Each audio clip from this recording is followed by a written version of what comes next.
Well, a very good day, my friends. Welcome to the Shepherd's Voice. We're appreciating having you here today, joining us on this lovely day. And I want to turn the program over to the host of the program, the Bishop of Trenton, Bishop David M. O'Connell. Welcome, Bishop. Thank you. Greetings, everyone. Good to have you back. Yeah, it's good to be back. Thanks Busy so guy? much. What's that? You're a busy guy. I know. The end of the year is always busy. Yeah, so we appreciate you coming in. A lot to talk about. I know you have some things written down that you want to share. And Sure. As we continue in this season of Easter, the fifth week, going on to the sixth week, we continue to celebrate the Lord's resurrection and the grace of that resurrection in our lives. I want to recommend to everyone at the outset the May issue of the Monitor, which has just come out today. It's packed with great information and stories, and I just encourage our listeners either to get the magazine itself or check it out online. Mm-hmm. You know, I look at the Monitor website 2 or 3 times a day because there's often, breaking news, new information that's there, and good information and a lot of explanation of things that are important to us as Catholics. So encourage that. Also, as a public information notice, the Monitor is looking for a managing editor. Oh. So there's an opportunity for those who may have an interest in that type of position, working in publications and communications. Ray Ann Bennett is still staying on with us, but the work there is just incredible. All that they do, it just takes so much time, so much effort. Yeah. And so Ray Ann asked if we could do a search for a managing editor, and that was certainly approved. We have the budget for it, so anybody interested, get in touch with us. Is it posted on the diocesan website? It's posted on the website, and it's also posted on the Monitor website as well. You know, it would be nice if younger people. I try to get younger people involved here with using this medium. It's not easy, and I wish. Do you think there's a lack of interest or a lack of ability? Or? I don't know what it is. Yet you hear so much about Gen Z and the surge of these young people coming into the church. But I think something like that isn't taking us to the next level. I mean, I'm radio guy, but we know that radio is kind of transitioning into other media. So, and young people know how to use that. I don't. And even with something like the Monitor, which is it's a beautiful magazine but digital form. Yeah. So it's available important for anyone and everyone who wants to look at it. Yeah. And as I say, I read it cover to cover, and the articles that are there. I occasionally write an article or two, or an essay or two, where they publish a homily I've given or something like that. But the staff who do the writing, and we also depend on our Sunday Visitor, and we use other publications. Right. With permission, we use some of their stuff. So there's a lot of good stuff in there. Yeah. We have a lot going on these days. One thing I want to mention at the outset, we have a member of our diocesan staff, Terry Ginther, and Terry is currently the executive director of Pastoral Life and Mission. It's a big job. She just covers so much in terms of the pastoral work and activities of the diocese. And she's also, a couple of years ago, I appointed her as the chancellor of the diocese, which is a canon law appointment and a very important appointment for the diocese. So she has served in that position for a few years, but in so many other activities and positions and assignments. She's been working for the diocese for 30 years. And I can't think of an employee, a staff member at that level who has served so long in the Diocese of Trenton. So she's announced her retirement, and well-deserved retirement. Spend more time with her family and other things that interest her. So what we're going to do is we're going to have a retirement celebration for Terry on June 25th at the Co-Cathedral. And, the diocese is invited. Certainly the invitations are out. But it would be great to see a lot of folks come in to pay tribute to Terry. There'll be a Mass. I'll celebrate a Mass for her. There'll be priests from all over the diocese who will come celebrate, and a lot of staff and people from the different parishes whom she's helped, and she's helped so many parishes. And there'll be a reception afterwards. So we'd be happy to welcome people who want to come to say thank you to her. That's what date and time again? June 25th. It's 4 o'clock in the afternoon is the Mass, followed by a reception. I'm pretty sure it's at 4 o'clock on my, but it's certainly late in the afternoon, and there'll be a reception there. At the Co-Cathedral. At the Co-Cathedral. Very Good. Good. Some other things coming up. On May 16th, we have the ordination of 2 of our transitional deacons who are studying to be priests, going to study to be priests. And actually, in this edition of the Monitor, there's a little bit of a bio and an interview with both of them, Nick Alessio and Benedict Wambayo from Philippines. And I'm just so thrilled because these are 2 exceptional young men, and are going to be exceptional deacons and great priests. On May 16th, they'll be ordained at the cathedral, not the Co-Cathedral, but at the cathedral in Trenton at 10 a.m. Saturday morning. So people are certainly welcome to come to that. Related to the diaconate ministry, we have 2 kinds of deacons. We have, like Nick and Benedict, they're transitional deacons. Right. They'll be deacon for a year on the road to the priesthood. Mm-hmm. Then we have permanent deacons. Yep. Those are deacons who that's what they are. They become deacons and they serve. Unlike transitional deacon, permanent deacons can be married, have a family, and they have a secular job. Most of them have secular jobs, and they serve in a parish. They train for the diaconate for a couple of years, theology and other subject, canon law and other subjects that are important for ministry, and then they're ordained and they serve in their parish. And this year, I was able to give to them one of the steps toward ordination as a deacon, as a priest too, but as a deacon, the ministry of lector and acolyte, and I was able to celebrate that ministry, confer that ministry, both the lector and candidacy, which is a public declaration that you are studying for the holy orders in the diocese. So we had about 22 men who made the commitment. We had a celebration of the ritual at St. Anne's Church here in Lawrenceville, and it was wonderful. It was a great opportunity to have the candidates for the permanent diacon come forward, receive one of the stages of the ministry in the presence of their families, and so it was great. I was able to do that earlier this year. Do you have regular interest by men regularly? I mean, Yeah, we have a formation program. And I made a mistake there. We had the celebration of the installation in the ministry at the Chancery Chapel, not at St. Anne's. We had something else at St. Anne's. I'm starting to get a little confused in my old age. Where I understand that. I go to so many places, I'm starting to forget where I was and when I was there. But young men feeling the call and coming to the diocese and expressing an interest, or their pastor expressing an interest. I would say they're not necessarily real young. They're Well, maybe that's another thing, a qualification. Are you looking for a particular 30s, 40s, 50s, sometimes who go into the ministry of deacon, which is a part of holy orders. When a man becomes a deacon, whether transitional or permanent, he becomes a member of the clergy. So they have similar steps, both priests and deacons, but it stops at the diaconate ordination for these men. And they have I would say a pretty rigorous formation program. We cooperate with Seton Hall University. We have professors from Seton Hall, as well as our own priests as professors who work. They're adjuncts of Seton Hall. They're given that title of adjuncts. Yeah.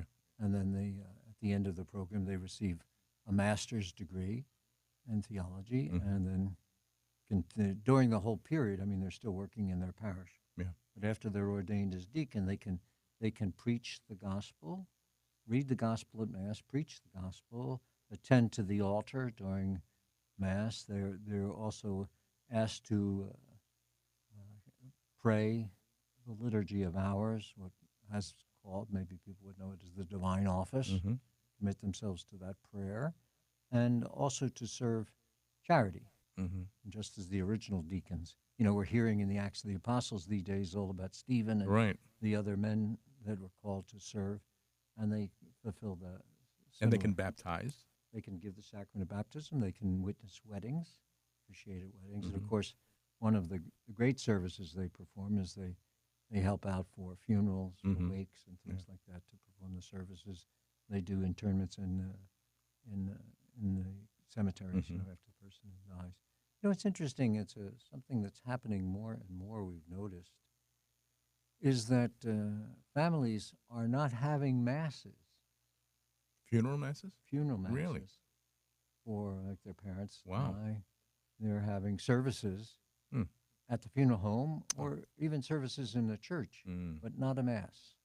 And I don't know why that's the case, but it just seems to be more and more you hear about the priests, the pastors are Yeah. telling me this Yeah. too. And, like say, for example, the parents, they're regular mass Right. goers or daily mass goers, some of Mm-hmm. them, but they don't have a funeral mass. Ooh. It's sad in It a is. way. I mean, you can have a memorial mass, but Mm-hmm. that's not exactly the same thing as the No. funeral No. mass, No. which is kind of the rite of farewell, Oh sort yeah. of. Yeah. So, Shame. I would encourage anybody who's listening, uh, when a loved one passes, give some thought to the funeral mass. That would be my most important final wish, if Yeah, you I ask would think me. so. I would think so. But as I say, it's more and more is becoming Yeah. Sad. commonplace. Mm. It's a shame.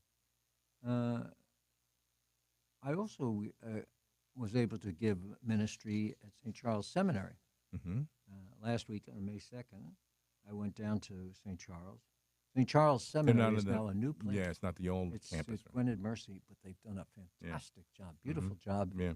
at creating a new place, Mm-hmm. but using statues and all of the chapel there is the new chapel Mm-hmm. is beautiful for the seminary. So they've taken a lot of the things from St. Charles, Yeah. It was, the old St. Charles, yeah.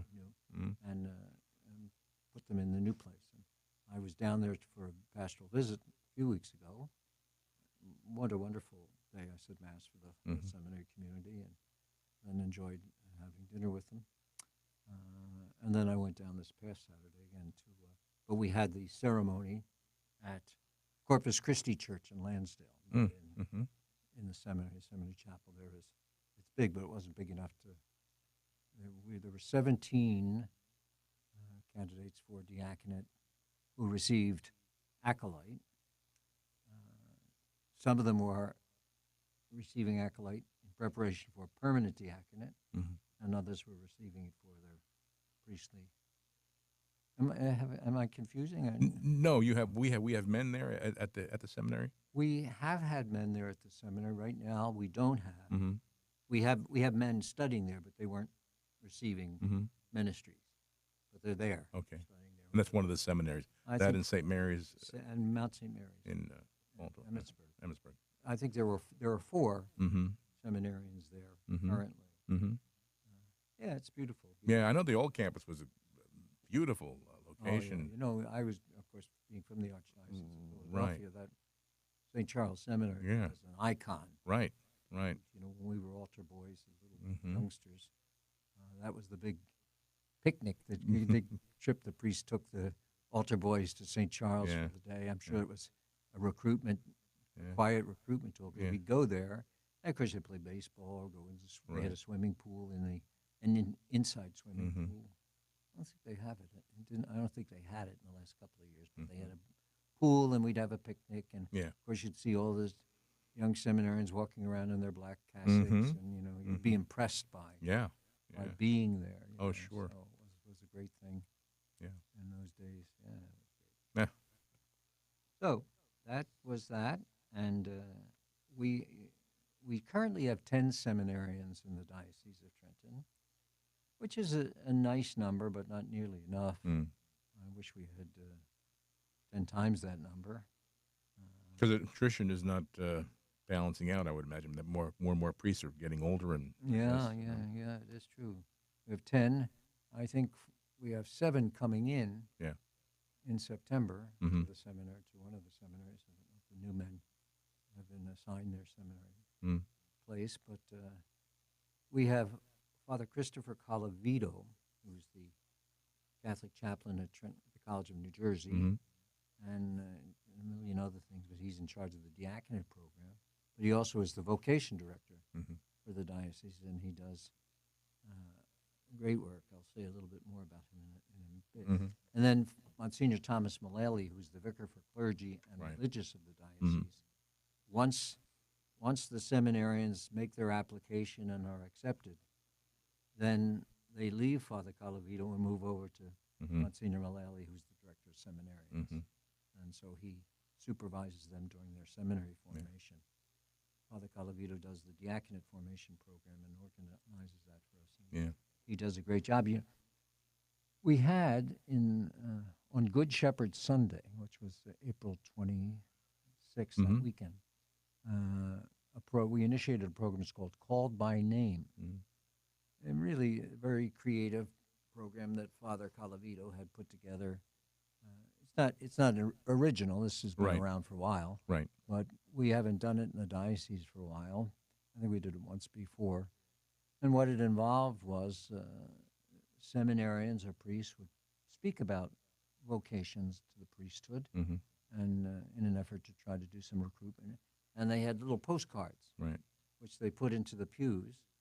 And then the people were asked, if there's someone in your orbit, in your circle, Mm-hmm. community, that you look at and say, geez, he'd be a good priest. Yeah. Put his name down Mm-hmm. and hand that card in. And we'll follow up, see if that. We did this at Catholic U. We didn't call it Called by Name, but when I was president, I had a wonderful, oh God, what a great chaplain there. He's currently in the diocese. Mhm. He's pastor down at St. Peter's, Father Robert Schlager. Mm-hmm. But he made vocation recruitment a real priority. Yeah. And we sent during those 12 years that I was president, about 80 young men to the seminary. Now, not Wow. all of them were ordained, Yeah. but many of them were ordained Yeah. priests. Sure. Mm-hmm. And it's because we did a program like that, Mm-hmm. only with the students. And we'd hand out little cards and Yeah. just say, who around that you've observed you think could be a good priest? Mm-hmm. And then we would follow up. And the common conversation that we would have, I would have, and I would host a dinner Mm-hmm. once a month or so, Yeah. maybe every 6 weeks, at my house, at the president's house. Mm-hmm. And then we would have maybe a speaker come in, a priest come in and tell his story, and then have a nice meal. Then, of course, in the better weather, they'd all want to go outside and smoke cigars. That was the new thing. So, but yeah, we had almost 80. Wow. And we offered a similar program for young women, and we sent about 30 young women off to Mm. at least look at convents Sure, or sure. religious life. Yeah. So it works if you. Yeah. But the boys would say to me, Father, no one's ever asked me. Ah. And many of them, you could tell.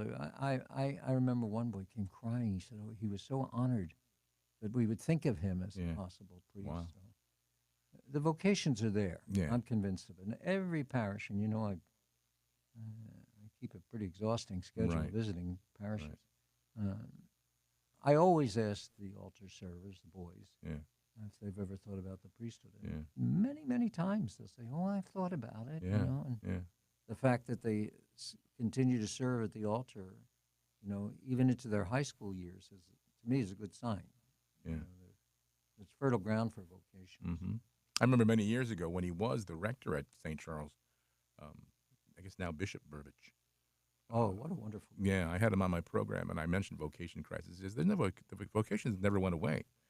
The Lord never stopped calling. Yeah. He's always calling. It's the response that lacked. Did you have him on our program here? I had no when I was at many years ago at another station. Yeah. When he was at St. Charles. Yeah, he was the secretary for Archbishop Bevilacqua. Okay. Cardinal Right. Bevilacqua, Mm-hmm.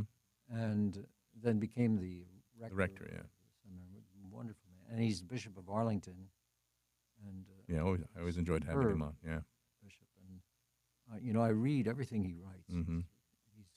He's so active, and I was with some people recently who were from that diocese, and they couldn't say enough good about Yeah. him. So. Yeah. He was very good.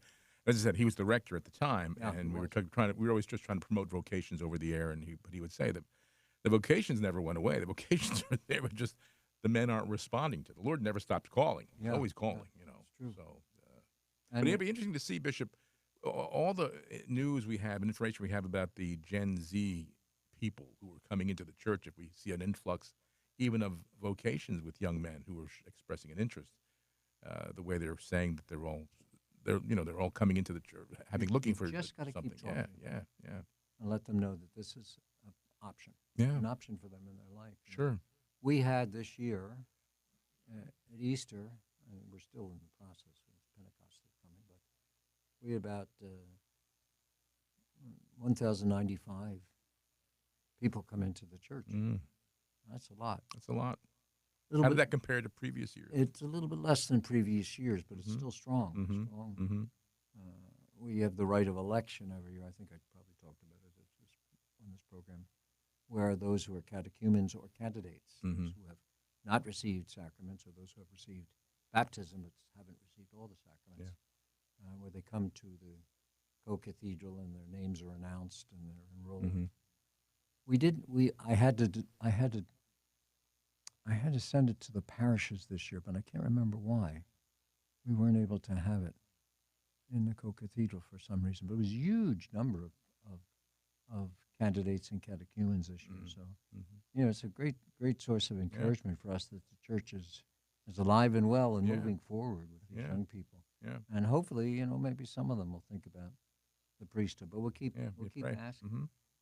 I just got back from Naples, Florida. I was down in Naples, Florida for the last 3 days, Mm-hmm. and I was participating in a Catholic Education Renewal Summit.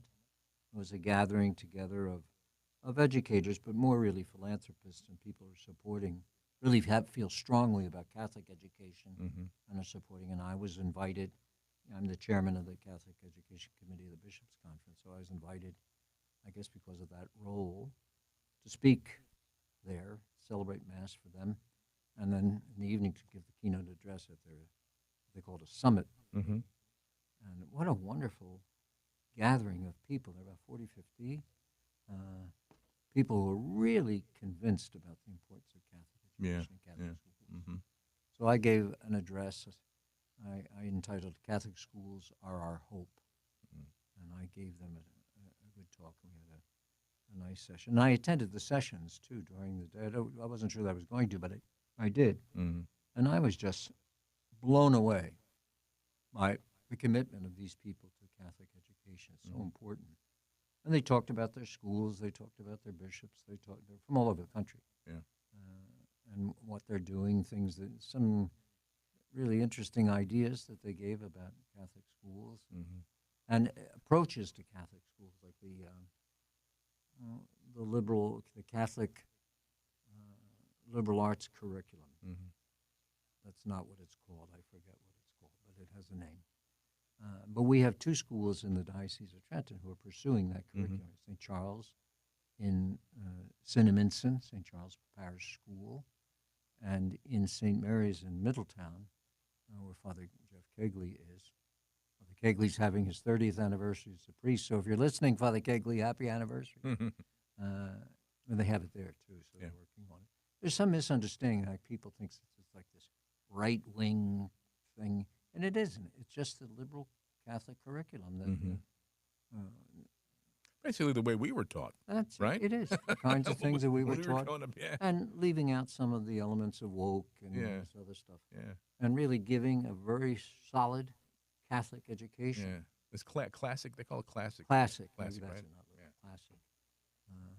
I'll get in trouble for saying liberal. Liberal arts. Classic curriculum. Liberal arts. Yeah, there you go. Liberal Liberal arts. arts. But that's the way we were taught, and that we were. Hey, we're going no to worse. Catholic schools. We're no worse for the wear, are we? Not that I can see. We're in our 70s and we're still going strong That's as right. Catholics. Here we are. That's I'm right. sure a lot of people are, but it was a great gathering, very encouraging, and frequently reference was made to Bishop Burbage Oh, okay. and his support for Catholic schools down in Virginia, Diocese of Arlington. So, yeah, it was great. This year is, of course, the 250th anniversary of our country, and there's going to be a Eucharistic pilgrimage, which is traveling through the country. It's not stopping in Trenton this time. I think it's stopping in Camden, I think. But anyway, it's going to be in Philadelphia at some point around the 4th of July. Mm-hmm. And so they're going to have a mass and a celebration. Archbishop Perez from Philadelphia is going to be. Is this a continuation of the Eucharistic revival, or something in a sense? It's something other Yeah. than that, Okay. but Yeah. it's the same principle Mm-hmm. at work Right. and so on. And Bishop Cousins, who had sponsored the Eucharistic revival and did a lot of work, he's the guy that's pushing that. There's going to be another Eucharistic Congress in our country, I think in 2028 or 2029. Mm-hmm. And yeah, we'll participate in that. But the encouragement is people are invited Mm-hmm. to Philadelphia, 4th of July weekend. There's going to be a big mass and a celebration procession, Eucharistic Mm-hmm. procession. Again, you can read about that in the Monitor. It's Okay. described. The Monitor does a much better job than I'm doing trying to make. But I just want to let people know that there is something for July 4th Mm-hmm. from the church's perspective. I'm going to be over at Fort Dix on. I'm jumping around here with dates, but I'll be over at Fort Dix on May 17th to celebrate Mass for the inmates there and their families, Mm-hmm. which I'm looking forward to. Going over there and having, I'll be there on 3:00 Mass, and then sometime with the inmates there, the residents of the Mm-hmm. Fort Dix facility over there. So it's great. I mentioned the number of. We get letters from prisoners. Well, they listen. Yeah. Oh yeah, yeah. I used to go to the New Jersey State Prison Right. with some regularity, but it really was not a good experience toward the end. Yeah. The people giving me a very hard time just getting into the. You mean authority? Yeah. Not Well, the, the not staff, the, not the field inmates. staffing, Yeah. and even Sister Elizabeth Nam, who is Mhm. the chaplain, has been for a million years. Yeah. She has difficulty, even though she's Mm. worked there for Mm-hmm. much of her life. I don't know what's going on. Something's going on. Yeah. Something's not Yeah. quite right. But I stopped going to New Jersey State Prison because Mhm. I said to them, look, there's a lot of other places I can go and celebrate Mass. Yeah. Yeah. I said, you're depriving about, I would say maybe 40, 45 men would go Mhm. for Mass when I would Yeah. celebrate there.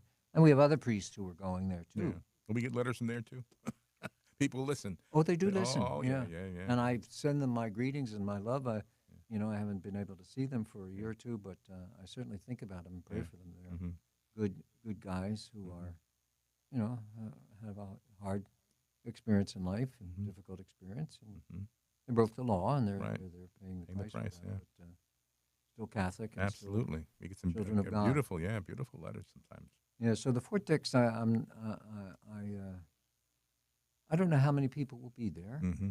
but I know I've been asked before. I went there once before, and the treatment there was not so good. I went on a Christmas, and nobody was prepared. I didn't know nobody knew where the Mass was going to be, and I drove Mhm. around the campus Yeah, there yeah. for about an hour, Yeah. and then I finally said, well, I guess I'll just go back home. But I wanted to celebrate Christmas Sure. Mass. At the New Jersey State Prison, on Christmas and Easter, Mm-hmm. they're not visiting days. Yeah. Because the staff is short. Right. Because of holiday schedules and so forth and so on. So, one of the reasons I liked going there was because I was the visitor. Right. I was their Right. visitor that Right. day. Exactly. So I have a chance to celebrate Mass, and then I did it in such a way that I had some time afterwards to mix and say hello Mm-hmm. and greet the fellows that are the residents who are there. Got to pray for them. Yeah. And, Yeah. Yeah. I hope if they're listening, they know that I do pray for them. Mm-hmm. Wish them well. I still have a pretty tough schedule. I have still finishing up the confirmations. I want to say a little bit about that. But I have the high school graduations, Catholic school, Mhm. high schools. I have CBA, Christian Brothers Academy, on May 19th at 7 o'clock over at St. Mary's, Father Kegley's Parish. And then Notre Dame High School I have at the school, which is right next to the Chancery. Yeah. Notre Dame High School. And that's June 6th.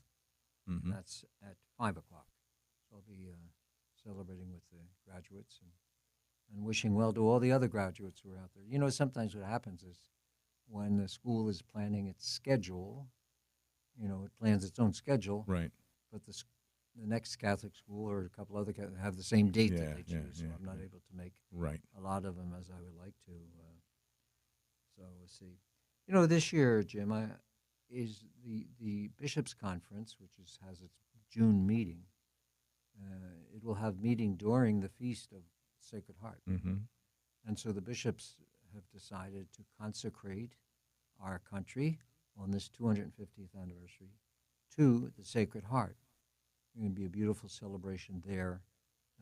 The meeting will be in Orlando, Florida, in June, the second week of June, I think. And they'll have a celebration there and a declaration of consecration. And on the bishop's website, the USCCB website, there are a whole bunch of things that parishes could do to celebrate the dedication, but just to celebrate the Sacred Heart, which the month of June is dedicated to the Sacred Heart. And our director of worship, Father Michael Hall, pastor at St. Gregory's, he just sent out to the priestries, in the process of sending out to all the pastors and priests, a link to that bishops' conference, so that people can see the prayers that are there and so on. That's wonderful. What I'll do here in the Diocese of Trenton, because I won't be at that meeting, unfortunately, but what I'll do here in the Diocese of Trenton is we have 3 parishes dedicated, Sacred Heart parishes, dedicated to Sacred Heart, named for the Sacred Heart. Right. We have a parish in Bayhead, and on June 7th I'll go there to celebrate. That'll be the Feast of Corpus Christi, but I'll still celebrate the dedication to the Sacred Heart. And then on June 14th here in Trenton, at Sacred Heart Parish, at 11:15 in the morning on that Sunday morning, I'll go to that parish, and we'll celebrate the dedication there. We also have a parish, Sacred Heart, in Mount Holly, and I haven't set up the actual date for that, but I will go there for celebration, acknowledgement of the Sacred Heart. So, yeah, it's a beautiful idea and a beautiful thing to do. Well, people are probably familiar with the enthronement of a home to the Sacred Heart. Sadly, probably not as much now as in the past. But is it similar? Is that what the consecration would be? A type of an announcement spiritual enthronement of the an country? announcement of the consecration and a prayer of the consecration. I'm sure there'll be a homily. Yeah. The homily will be dedicated to that. I don't know who has the Mass down there. As I said, I can't go this year, unfortunately. But yeah, it's a nice thing to do, and keep your eyes and ears open, and I'm sure things will be announced in the parishes, what they plan to do in the parishes. Yeah. You know, I raised the question with the priest council, the Presbyteral Council, should we have a diocesan celebration like at the cathedral or co-cathedral? But their suggestion was, no, leave it to the parishes. Let each parish do its own celebration rather than, you know, kind of command performance at the cathedral or the co-cathedral. So I said, okay, I said, I'll be happy. We'll send information out. And so hopefully parishes will take hold of that. And those parishes that are named for the Sacred Heart, I'll have a pastoral visit there, Mass, and an opportunity to greet with the people. Yeah, good. But I mentioned about the confirmations. You know, I do between 30 and 40 confirmations a year. We have 97 parishes. Not all of them have confirmation every year. Most of them have it every year, but there are a number of parishes where they have it every other year or every third year because they just don't have the numbers for confirmation. Right. Number of parishes, only 9 or 13 or whatnot. And I usually don't go to those parishes for confirmation. I usually delegate either the pastor or one of the vicars. But that's a lot, you know, and people don't realize it. You know, when the bishop has a confirmation, when I have a confirmation, it's a whole day. Yeah. Because it takes an hour to get there, and then you have the confirmation ceremony, which is, in my case, about 45 minutes. Then you have a break in between. Then you have the second confirmation ceremony, and then you might have dinner with the priest or with the teachers or someone there, and then an hour to get back home. So it's a whole day. It's a day, yeah. So if you figure if I'm doing 35 confirmations, that's 35 days out of the school year, out of the calendar year, where you're doing these things. And although I love doing them, I've confirmed 30,000 kids Oh, really? in my 16 years Wow. as bishop. So Wow.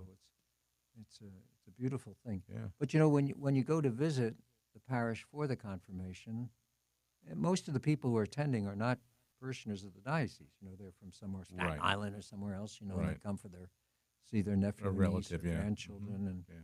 and while that's beautiful and I love doing it, it's not really a pastoral visit of the parish. Mm-hmm. And so what I think I'm going to be doing in the future, because I'm 71, and you have to submit your letter of retirement at 75.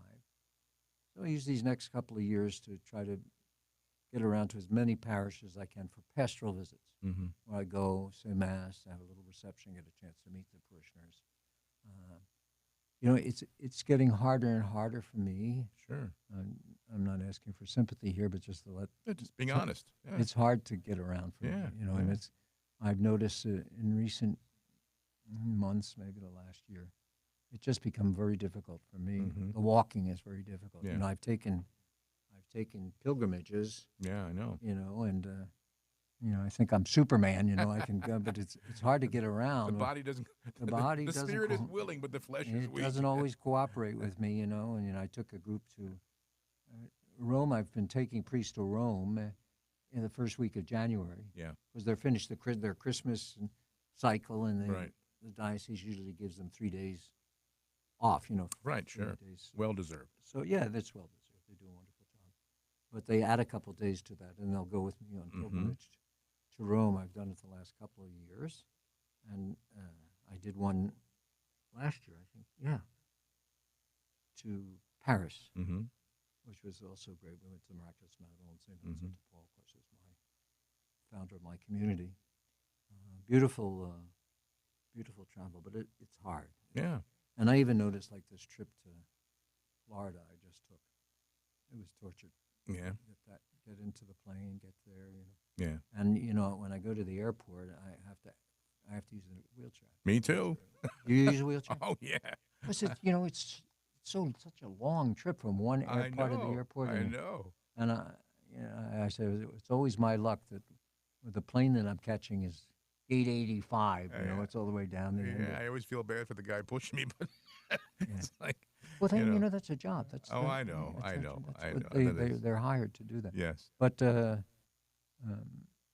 it's I must tell you, I'm not a humble guy. It hurts my pride to have to ride around in a I know. wheelchair, Me but too. Me too. there's nothing better, No. nothing else you can do. Couldn't do it. But anyway, and then to try to get into the plane, depending on where you're sitting, Mm-hmm. if Yeah. it's a couple hours, you got to get up to use the facilities, and Mm-hmm. it's really, really very, very hard. Yeah. And then when you land, the same thing is there. And Yeah. many times the wheelchair isn't waiting for Right. you, and you have to Gotta stand wait. there like an idiot, Tell waiting. the flight attendant, can you send the chair down? Where's the chair? I know. Holding people up behind you. But so what I We should travel together. We'd really give people something, Oh, something yeah. to talk about. But a lot of times I have security. Yeah, you mentioned that. Yeah. When they will be there when I Mhm. arrive at the airport, Yeah. and make sure that it's secure. Mhm. It's just what a world we have to have security. And then they're there when I get off the plane. Yeah. To meet me and make sure that I get where I'm going. So, and I'm Yeah. very, very grateful to the Port Authority, police, Yeah. who are just Mhm. wonderful, wonderful Mhm. men, and they're there to help me. And Yeah. nice guys. I like talking to them. Yeah. Mm. Seeing what they're up to and where they're from. Mm-hmm. So Beautiful. you were in Rome, though, in January, right? Is that where you went? I was in Rome in January this year. I was in Rome January last year. I was in Rome the year before. Yeah. And this year, I got a chance to meet the Pope. That was going to be my question. Did you meet the Pope Leo? Yes, I made arrangements for our men to have special seating at the audience. Mm-hmm. Men and women. There was a family who went with us, Deacon's Mhm. family, Deacon Tom from Red Bank, Mm-hmm. who he's like the chief of the fire department of Port Oh, Authority or okay. something like Mhm. that. But he brought his little boy Oh, with good. him and his wife with us. He asked if he Good. could go, and I said, oh, absolutely. And then Carol Norbert, who does the Mhm. planning for, Sure. she's wonderful. Boy, what a good job she does. Mm-hmm. Planning for these pilgrimages. She's the director of pilgrimages in addition to her work in the worship office. Yeah.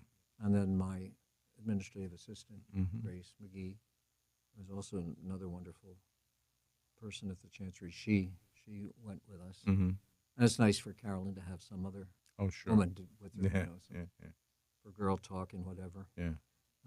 But great job. So I contacted the nuncio, Mm-hmm. the outgoing nuncio, Cardinal Yeah. Pierre, Mm-hmm. and so he made arrangements for me to have that first row in the audience. Now the bishop always sits up with the Pope, so Mm-hmm. the bishop always gets to talk to the Pope. Right. Right. I had the priest now there, Right. and then after the audience was finished, the Pope finished his talk. Then the guard brought them up Mm-hmm. onto the steps. Oh, neat. Then the Pope comes over, and he greeted every single Mm-hmm. one of them. And the boy, And his English is pretty good too, right? his English is terrific, and what a difference it is to be able to communicate. I was thinking that, It's you know, so when you easy to communicate. sure, sure. And but I had this deacon's son Uh-huh. with us, and he and his dad went to Barbaconi's Religious Goods and bought the white skull cap, the Oh, zucchetta. okay, and they And when the Pope came over, greeted him, he handed they yeah. traded zucchettas. Right. And it was beautiful. It just, Yeah. I Neat. think there were some pictures online about it. Yeah, Oh, good. and a great occasion. Uh, and the priests were thrilled, Sure. to be able to have that chance to just say hello and have the Pope speak to them Yes. in a way that they could understand, Mhm. And I, both when I was up on the stage for the audience, Mhm. the bishops sit up there, Right. and then they were brought over, and each one individually says whatever to the Mhm. Pope, and the Pope can ask them questions or whatnot. Mhm. And then, of course, because he went to Villanova, Mhm. he knew the Jersey Shore and Oh, he knew sure. Jersey. So when I mentioned I was from the Trenton Diocese, he, oh, that's great. Mhm. But when I had him down with the priest, when I had the priest meet him, Mhm. I pulled him aside before he walked away, and I said, "Can I ask you a question?" And he said, "Sure." I said, "Were you surprised?" Mhm. And he looked at me and goes, "I was shocked." Wow. He said, "Never in a million years Mm. did I think it would be me, or did I think there would be an American Pope." Yeah. So yeah, it was interesting to Yeah. get his perspective. Oh, He sure. said, he said this to me. He said, "I wake up every day, and I just shake my head Yeah. in disbelief that I'm Yeah. where I am." You know what I always think of when and yourself too, because we're peers. I'm 71, you're 71, he's 71. He's 71 too. Yeah. That he was watching the same TV shows we'd watched growing up. He knew he just lived our lifestyle, Baseball. basically. He was a baseball Sure, yeah, fan. White Sox Played fan, and tennis. yeah, and just he was part of our culture, and we could identify. The first pope that's younger than I am Yeah. by a few months, anyway. Yeah.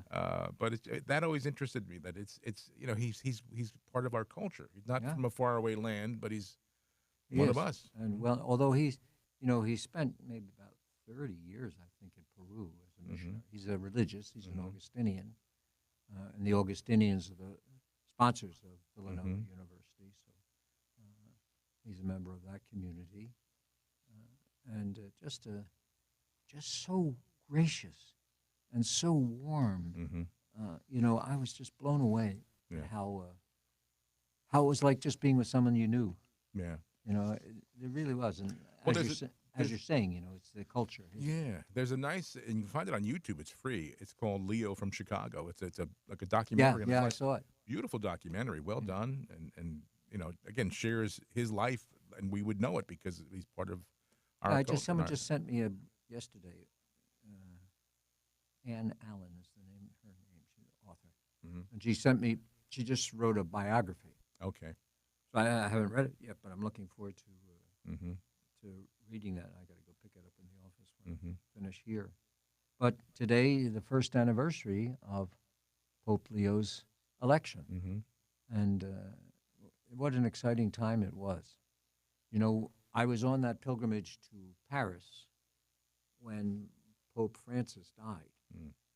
I had just left the U.S. Mm-hmm. and it actually was my birthday. It was my Mm. 70th birthday when he died, the day he died. And I got to Paris, and I frequently, over the years, have worked very closely with media.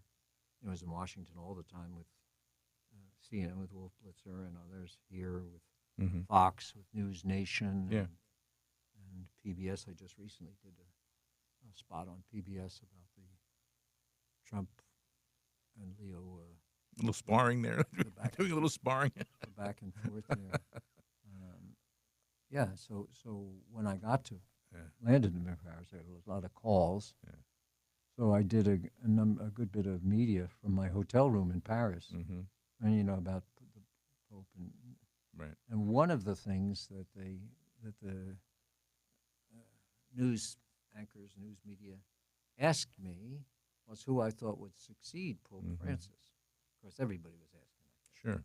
They were asking that question before he died. Yeah. Yeah. Yeah.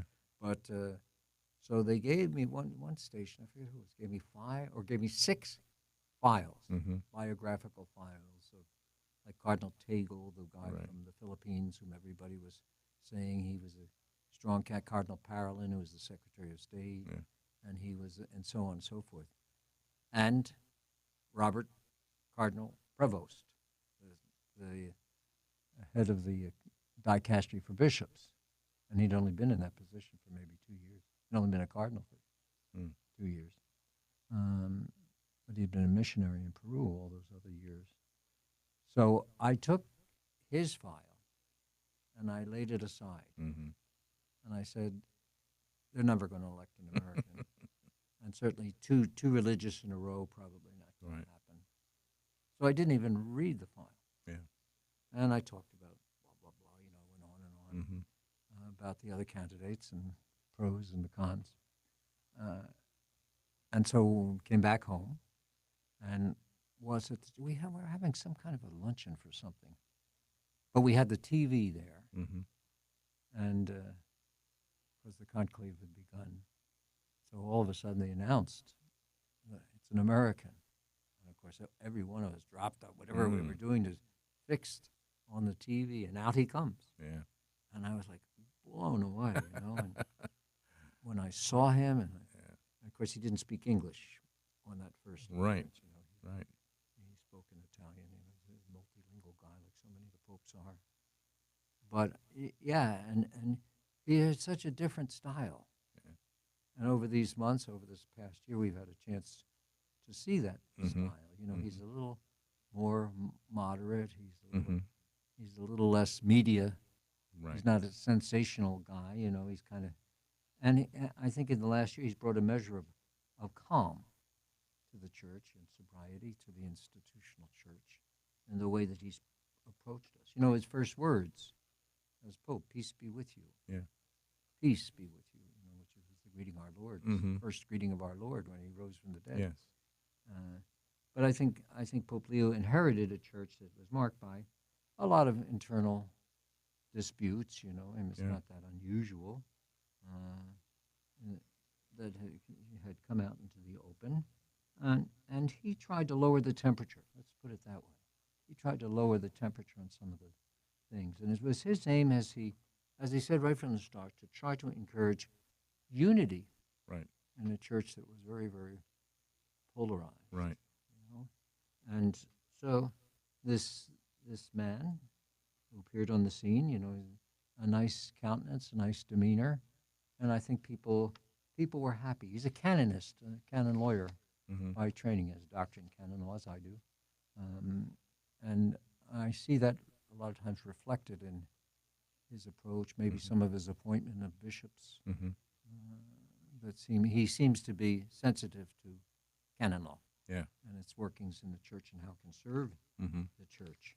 And, it's great to see someone who is trying to encourage collegiality. He's had a meeting with the cardinals. Before the conclave, and this is what I've heard, I wasn't there obviously, but Mm-hmm. I heard part of the conversation among the cardinals was that, that they were not consulted Mm. as much on a lot of things that were important to the church. Decisions were made, and maybe one or two were asked their opinion, Mm-hmm. but they as a body. So he had a meeting with the cardinals. Actually, that meeting occurred at the same time I was in Rome with the priests. Mm-hmm. So we thought to ourselves, oh, we're never going to get a chance to, Yeah. because he'll be with the cardinal. But Right. he had the regular audience, Yeah, and yeah, then he yeah. had the meetings after that. I was able, myself and the vicar general and my secretary, able to kind of celebrate the Mass of the Epiphany. Mm-hmm. Last year, with Pope Francis, the whole group was able to, but I just I couldn't get uh, permission or whatever. Permission maybe is not the word. Tickets Mm-hmm. for the guys, the whole group to Yeah. attend that Mass. So they went to a local parish church to Yeah. celebrate the Epiphany, but we had a chance to be with the Pope and Mm-hmm. for the Mass, although I didn't see him that day. I saw him, but I didn't talk to him on that Right. day. Right. I talked to him at the Wednesday audience. But beautiful, beautiful thing. But there's just something about him that is special. I saw something recently. It was an article about how he's been received, Mm-hmm. popularity poll or something Yeah. like that. And he's at about 63% among Americans and maybe a little bit more among American Catholics. Mm-hmm. So I guess that's pretty good, No, better than And better than 60. That for I you know, know it better than 63 that. don't like him.